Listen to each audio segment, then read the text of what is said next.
Hello, thank you for joining us today for another video in PERA's retirement series. Joining us for today's presentation is the lovely Miss Rhonda Romero, who is the Public Affairs Specialist for Social Security in the New Mexico, Dallas region. She has lots of super valuable information to share with you. I will admit that I always learn something new watching her presentations, and so I know you are in for a fantastic learning experience. I will stand by if you need me, but to ensure your presentation goes smoothly and I don't interrupt, I will be off camera and off sound. Thank you. Thank you so much, Christina. So, hi, I am the Public Affairs Specialist for New Mexico. And what my job is, before I turn my camera off, is to dispel any information that your ex-sister-in-law gave you at a wedding. That's what I feel. If I've done that, I've done my job. So what I want to go through is just some of the programs that Social Security has, and I will give you enough information to make you dangerous now at your own parties. So what our presentation is named, the agency presentation, is Social Security with You Through Life's Journey. And you definitely know you will have to come into the office at one point in your life, multiple points actually, or call the office. So we start always, of course, when you first get your Social Security number. And back when I got it, it was when you got a job.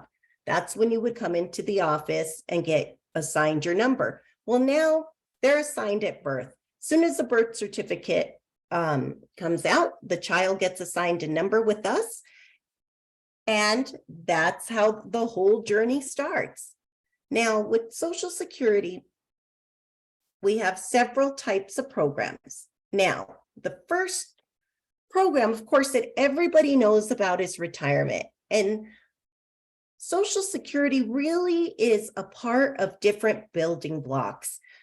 And we always want to stress that. And as many people know, it was never meant to be a full source of retirement. It was meant to supplement retirement or supplement savings that people had. But in New Mexico, as you know, this is mainly most people's retirement benefit is Social Security. Those of us that are very fortunate, you all with PERA and me with federal retirement, we know that we are going to be secure, but Social Security adds another layer to that.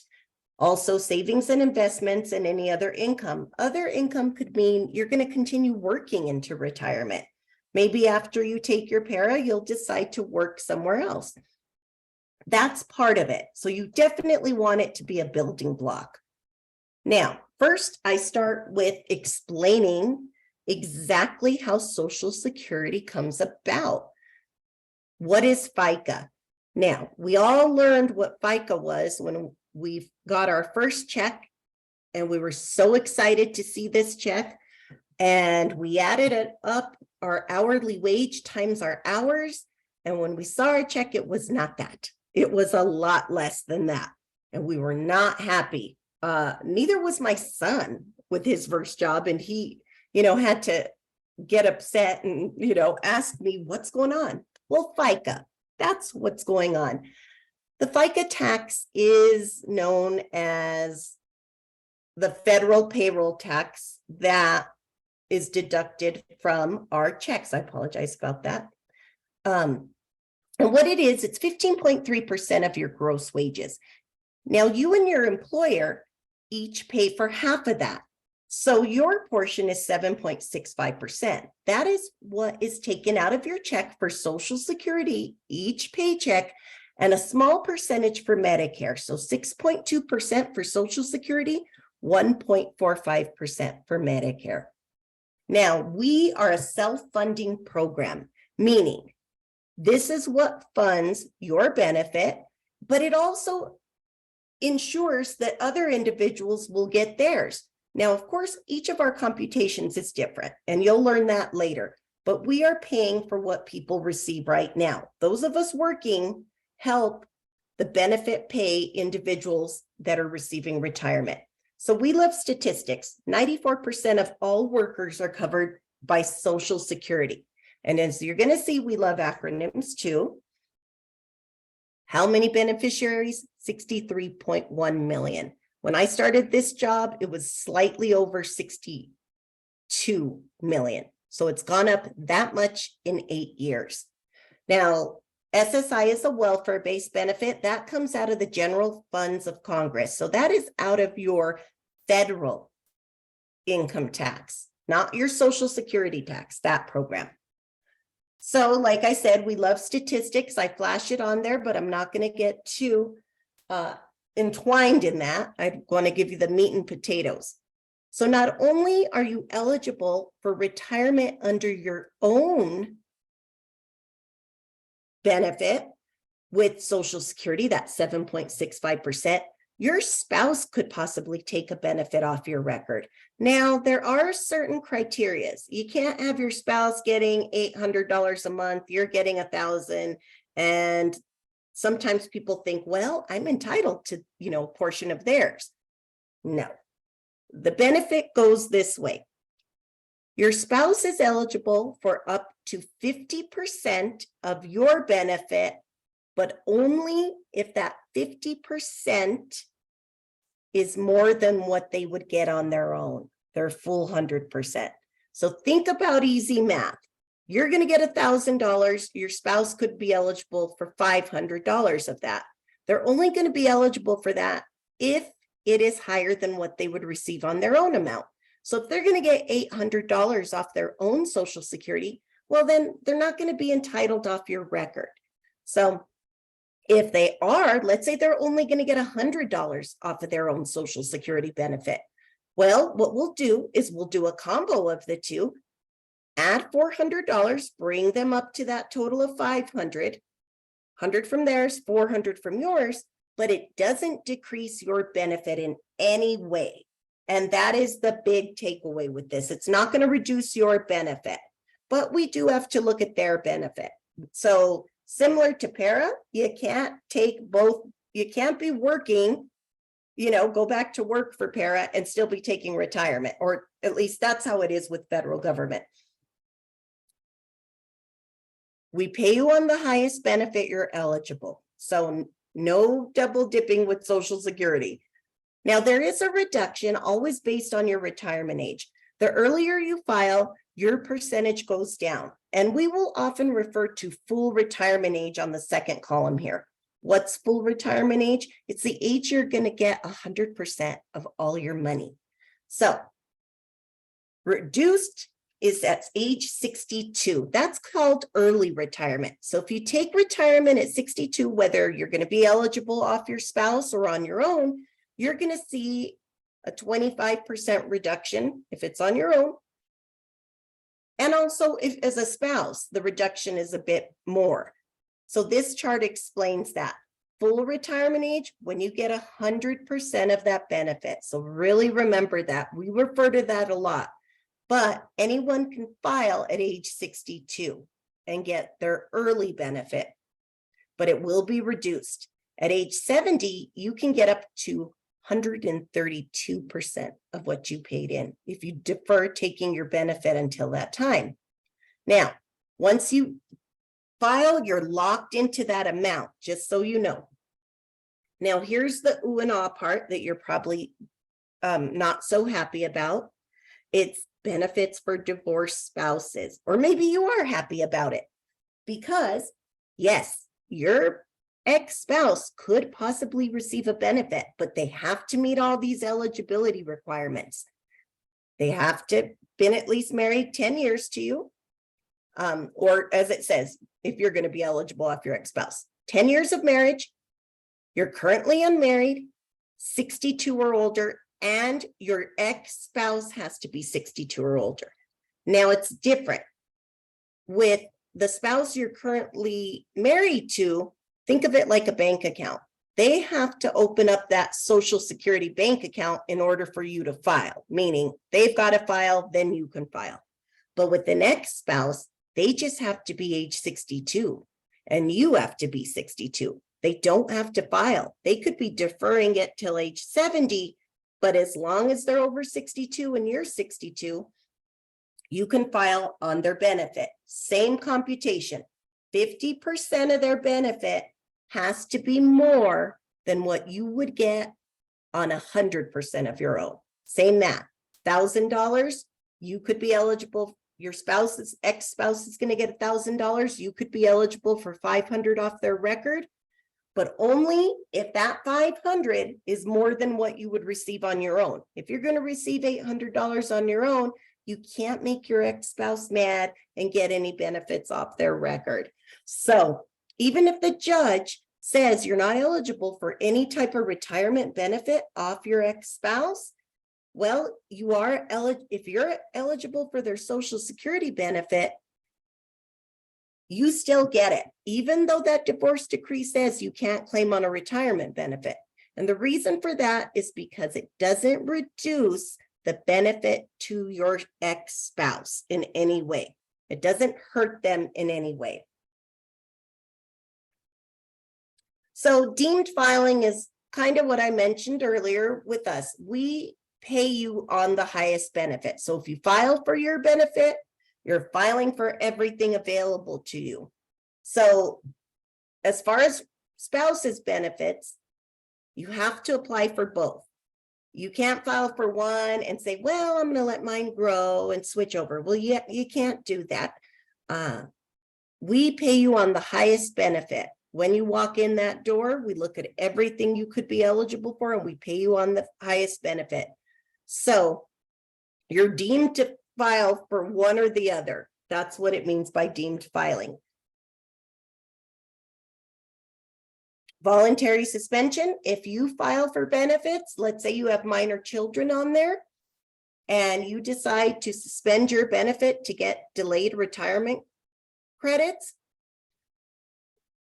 well, then everybody who's getting benefits off your record, their amount of money stops. So that would mean your current spouse and your minor children. Now your ex-spouse would not. So you could suspend your benefits, but they would still be getting a benefit, your ex. Government pension offset. Now this is true with a lot of law enforcement with PERA. So this will happen. It's a type of reduction that affects some spouses and widows or widowers. It's for individuals that have made an agreement with us that they're going to pay completely into the PERA pension and not into Social Security. And that is decided by their agency because they have an agreement with us that they're going to provide a better, with PERA, that they're providing a retirement plan equal to Social Security or better. So that is the agreement. And there is an offset, and that's going to touch on in a bit.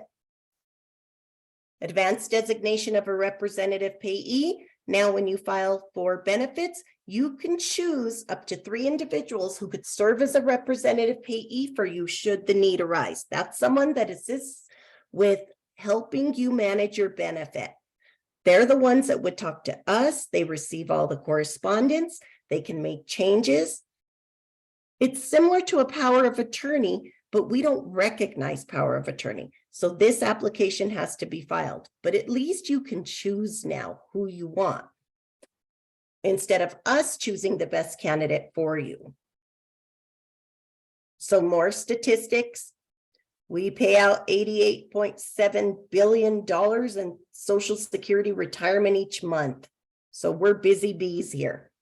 How do you qualify for retirement benefits? You earn credits when you work. You've all heard this. They're also called quarters. Quarters and credits mean the same thing. You need 10 years of work to get this in. You have to be 62 or older, but your credits, so they cost a certain amount each year. It goes up with the cost of living increase. So right now, $1,640 in earnings that are FICA taxed gives you 1 credit. So $6,560 this year that is taxable. It has to be income. That's Social Security that those FICA taxes are taken out of. That's how you get your credits. The maximum is 4 credits per year. The more you work, the more you get FICA taxed, the more your benefit is going to be when you retire. How do we determine your benefit? That's a big question I get in this job. Well, we adjust your wages over time, but what we do is we look at the monthly average of your 35 highest earning years. And then it's that average indexed monthly earnings. That's a fancy word. We average it out. Now, remember, that 35 years includes when you first worked for your cousin's business, making minimum wage or less. And it also includes when you were working at your highest amount with state government or any time or local government, anything you're doing right now that gets you PERA. So you're going to look at that 35 highest years. We compute your average earnings, and that's what we go on. It's about 40% of that amount is what Social Security equals. So just so you know, let's say you only worked 25 years and you retired. You didn't work before, you didn't work after. So Social Security is going to do 25 years of your earnings, but factor in 10 years of zeros. So you have to remember that. If you've worked 35 years, let's say you worked 40 years total, paying into Social Security. Well, we're going to throw out the 5 lowest years and just count the high 35 years and get that average indexed earnings. And it averages about 40% of that amount. So, like I said, Social Security is a supplement. I mentioned earlier, the earlier you retire, there is a decrease in benefit. So at 62, you get 75%. Your full retirement age, as you noticed in the chart earlier, is based on your year of birth. So if you were born after 1960, like I was, your full retirement age is 67. If you were born prior to 1960, it goes 66 in 2 months, 66 in 4 months. It's different for everybody. But for this chart, they're using 67. That's when I would get 100% of my benefit. So that's what you have to plan on. Look at that full retirement age. 70, 132%. So it's an average increase, approximately 8% each year you defer getting a benefit with Social Security. Think of it as your birthday year. Your benefit increases. So that money goes up. Here again is that chart I mentioned, telling you about those little increments. To the left is your year of birth. Second section, that full retirement age, when you can get 100%. Now, I throw in my Social Security. Now, my Social Security is our account. This is what you sign up for in order to get an estimate of your benefits. You would see those nice, when we used to mail you the paper that would give you the estimate each year. Well, we don't mail that every year anymore. It could be in between 5 and 10 years when you'll receive it. For sure, after age 60, if you're not receiving a benefit. So you have to go online and sign up for one of these accounts in order to see your amount. This is how you're going to get your estimate, and you're going to see that you have those quarters. There's lots of calculators. So if you're one of those people that maybe didn't pay into Social Security, but you're paying into your PERA pension, you definitely want to do this because you're going to have to plug in some numbers to get an idea of what your Social Security amount is going to be. There's other calculators, life expectancy. I haven't done that one, not brave enough yet, but your benefits for a spouse. So you definitely want to go to ssa.gov or mysocialsecurityspelledout.gov and sign up for that account. Now, this is that windfall elimination provision, and it's mostly a lot of law enforcement individuals that are on this type of program. These are the individuals, they paid into their PERA instead of paying into Social Security. So there is an offset. It is never more than about $500, but there is a different computation. So what it is we compute the benefit different because you have that pension. So like I said, it's part of the agreement. And go to our website and under search, windfall elimination provision, if you're one of those individuals. So can you work while you're receiving benefits? Yes, you can. So if you're under full retirement age, mine is 67, we'll use that as an example. I could earn up to $21,240 a year in gross wages before taxes. But if I go over that and I'm receiving a Social Security benefit, for every $2 I go above that, we're going to reduce your benefit by $1. Now that is up to full retirement age. So once I turn 67, let's say I'm working, I can work as much as I want without getting a penalty. So that is something you want to consider as you go into retirement. Now, are you going to pay taxes on your benefits? And yes, you possibly could. It depends on how much you earn. Now, it's your modified adjusted gross income, and that's what they go off of. So if you're an individual between 25 and 34,000, you may have to pay income tax because you're looking at a combined income. That's what they go off of. If you're more than 34,000 as a single person, up to 85% of your Social Security benefits may be taxable. Depends on how much you make. So you want to go to our website and you do want to type this in, but it also go to IRS. That's going to give you more of a better estimate on taxes. You also, when you file with us, you can let us know at that time, I'd rather pay taxes at the beginning, kind of make sure I'm not hit so hard when I file my tax return at the end of the year. We can take a percentage out of your Social Security benefit for federal taxes, This is what they go on: your adjusted gross income, non-taxable interest, and half of your Social Security benefits. That's your combined income. So I'm going to touch a bit upon Medicare. Now, original Medicare, and Chris did also touch on that in a previous presentation, but A, B, C, or D is the Medicare plans. Now, we are the gatekeepers of Medicare. We can't advise you if you go on a Part C, an Advantage plan, we can't tell you which one to take. Same with a D, think D for drugs. We can't advise you on that. All we do is we sign you up, and then we take the amount out of your check if you're receiving retirement benefits. Part A is usually free for most people. So take it at 65, that's an option. Since it's free, that might be what you want to do, but it's up to you. Now, B is the actual medical insurance that you hear a buzz about.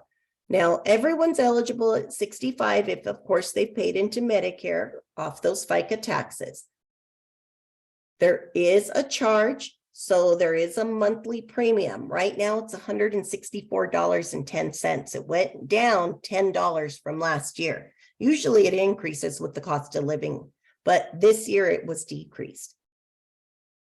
It can be higher depending on your income also. So with Medicare, there are different times when you want to apply. 3 months before age 65 or 3 months after is when you file for Medicare as far as age. You can also be eligible for Medicare if you're on benefits, receiving disability benefits with us after 2 years of receiving a payment. So you may know somebody that's about 40 years old, they don't work. Well, they're probably getting Medicare from us. ALS, also known as Lou Gehrig's disease, entitles you to Medicare regardless of age. Kidney failure, requiring dialysis, you can sign up for Medicare regardless of age. So I mentioned that initial enrollment period, 3 months before your 65th birthday and 3 months after. There's a general enrollment period. Let's say you missed that enrollment period. There's a general time, January 1st through March 31st. So we're getting close to it now. And then before, you'd have to wait till the coverage would start in July. Now it starts pretty quick after you file, depending on when you file during the GEP. Like I said, we love acronyms.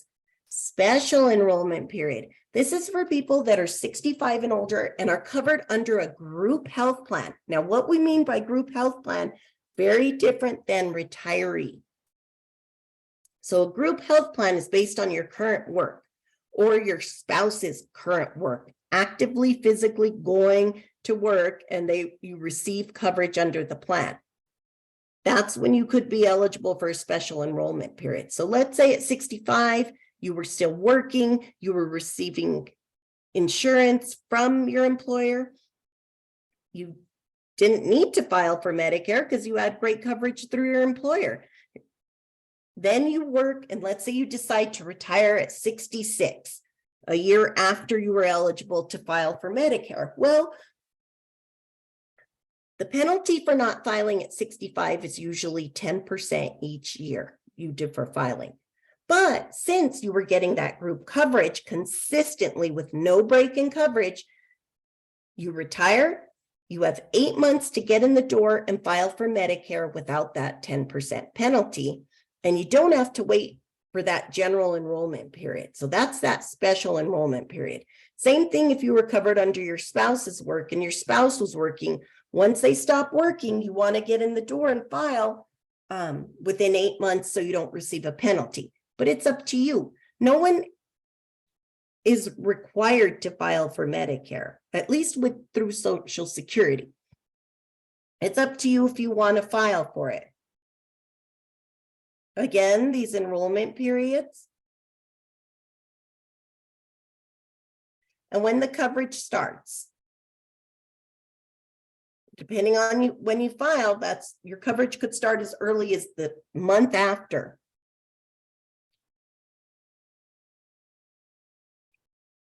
Now, the special enrollment period is important to know about that. You want to make sure you get into that so you don't have that penalty. And with Medicare, penalties don't cap out. Maybe you don't file for 20 years. Well, you get a 10% each year penalty on that. And I have seen that happen. So I mentioned earlier, they go on your modified adjusted gross income. You could possibly, depending on how much you make, pay a higher premium than that $164.90. So to the left, if you're getting this much after all your deductions, you may pay up to a little bit over $500 for Medicare. If you're making, as an individual, $500,000 or more a year after all your deductions are taken, or as a couple, $750,000. So there is added amounts to that depending on how much you make. Medicare.gov, they don't have physical offices, so you have to go see them online or you have to call. So Medicare.gov is a great site. If you go, you can investigate, see what you're going to pay. You can investigate all the plans. You punch in your zip code, it's going to bring up everywhere around New Mexico that's close to you that you could file for a plan. So their website is great. I used it to help several people that I'm close to file for Medicare, just to know which plan. They file with us, but then you pick your plan through that. Now, if you know somebody that needs extra help with their drug plan, because plain vanilla Medicare, just A and B, let's say you're not going to go with a Part C plan, and that's the Advantage plans you hear about or you'll see on TV. You have to add a drug plan if you need prescription drugs. So we can help you with that. It's based on need. So you can call us, we can set up an appointment, and you can file for this. Go to this website, Extra Help, ssa.gov/extra help. And we can possibly help with that drug plan premium.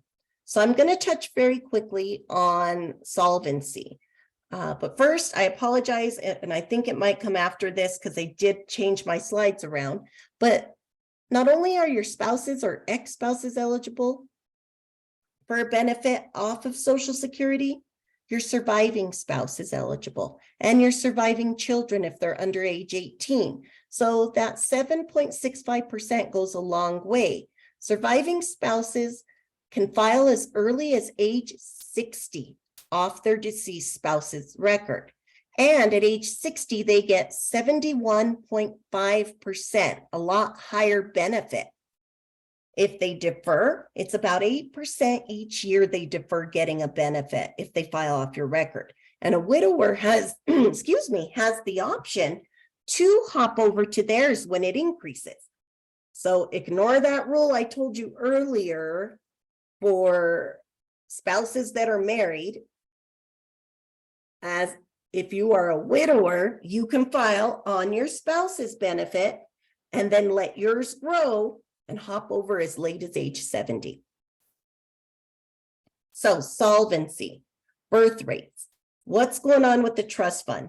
When I go to parties, not only do I get asked, like I said, all these great questions, I get asked, is it still going to be there when I decide to retire? My son's always saying the same thing, even though his mother worked for the agency. So birth rates have decreased over time. And as you see on the bottom are the years. So we have a huge baby boomer population that receives benefits now. But we have less people coming into the system because people are having less children. So you have less people coming into the workforce and paying into Social Security. You also have life expectancy statistics here. We love them. Now, average age is 84 for a man. A woman, it's 86.7. This is average life expectancy. These are just averages. Women outlive men by 2.5 years in every ethnicity. So we do these every couple of years and they do these studies. So people are taking a benefit for a much longer time. So we have a lot of people receiving a benefit now and they're on the benefit longer. And less people coming into Social Security to pay into the benefit. Now, what is the worst case scenario? So 2035 is the magic year you've got to put in your head with Social Security. The two trust funds are going to be able to pay all their benefits and on time in full until 2035. This is if Congress does not change any rules to Social Security. This is if they don't do anything. Worst case scenario. They don't do anything, we're only going to be able to pay 80% of the benefits due at that time. But that's not until 2035, and that's if Congress does not adjust what they're going to do. So this has happened several times before, and they've always made modifications to do this. There were, just like in the 80s, so as a survivor, children could receive a benefit as long as they were in high school. That's the rule now. They're in a secondary school. And when they turn 18, let's say they're still in high school, let's say they turn 19 and they're still in high school. They turn 19 in December, but they're not going to graduate till May. They're receiving a benefit because their parent is retired, deceased, or disabled. Well, that benefit stops once the child graduates high school or turns 18. We go on the ladder of either one. But it used to be back pre-80s that individuals would receive a benefit through college as long as they were enrolled in another type of school. But that stopped. And these are the types of adjustments that Congress does to extend the trust fund. How do you file for benefits? So if you are filing for retirement, spouses, disability, or Medicare only, you can file online. And right now, it is a while before you can get an appointment with us. Most of the offices are booked out about 2 months with appointments. But If you go online, right away, and a real person will reach out to you. If there's any discrepancies, you will hear from somebody within a week. Takes about a half an hour to file online. Now, for widowers, I'm sorry you can't file for a benefit online. You do have to make an appointment. And that is because you're dealing with a Social Security number that usually gets frozen at that time. So you would have to make an appointment to come and see us for survivor benefits. So that would be widowers, and that would be surviving children. If somebody passes away, their surviving children are eligible for a benefit if they've paid into Social Security. Now, the computation is different. Like I told you about that 10 years of work for retirement, that's different for survivors, because we're not going to make somebody that passes away at age 26 that has minor children, they're not going to be able to work 10 years. So it's adjusted, just so you know. Our website, it's very user-friendly, very simple. We simplified it this year, took out all the pictures on there. It's just going to tell you what you need to know. It's a great learning tool. Same with the Medicare.gov. Now make sure, anytime you're dealing with a federal agency or you go online, .gov, you have to make sure it says that. Anything else, it's not us. Also, scams.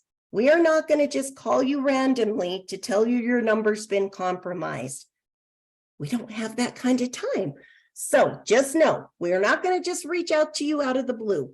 Also, with Social Security, we're not going to just reach out to you. You have to reach out to us first in order for us to get back to you.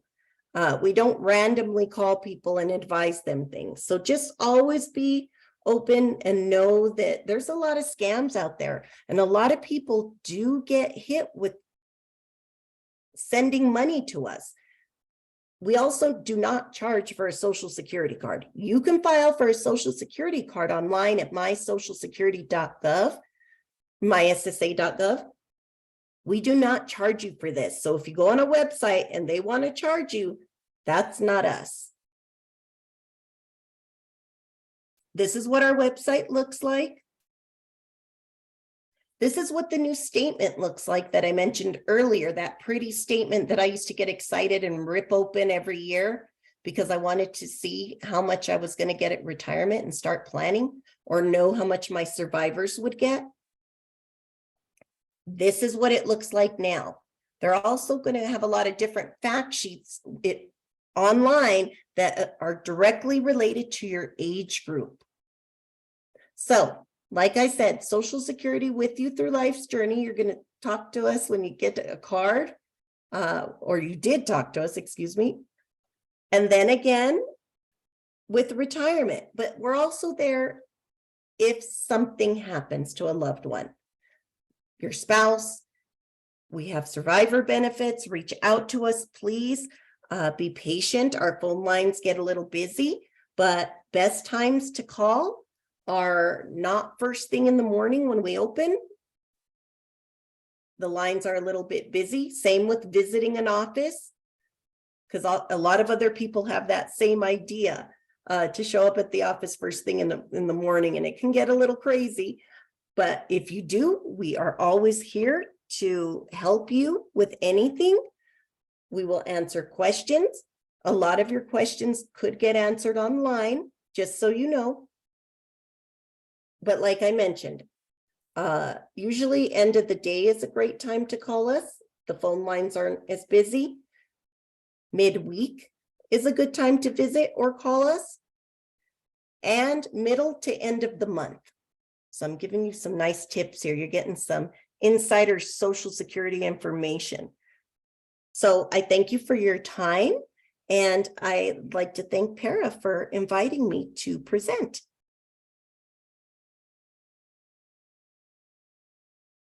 Excellent. Thank you, Miss Rhonda. Do you need to show the remaining slides in your slide deck?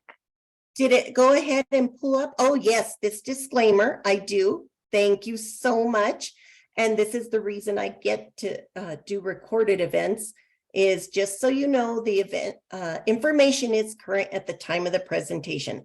but we are subject to change Social Security. So like I mentioned, SSA.gov, that is the fastest thing. The websites will often even get updated before I know about things. So thank you for that.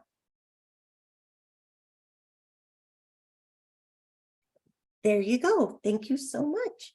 Excellent. Thank you so much for joining us today. Lots of valuable information I know our members will benefit from. We hope to see you at a future in-person PERA event very soon and appreciate you and your time. And I always appreciate you too. We work very well together, just so you know. We do. We're hoping Good there's a partnership. retirement boot camp in our future.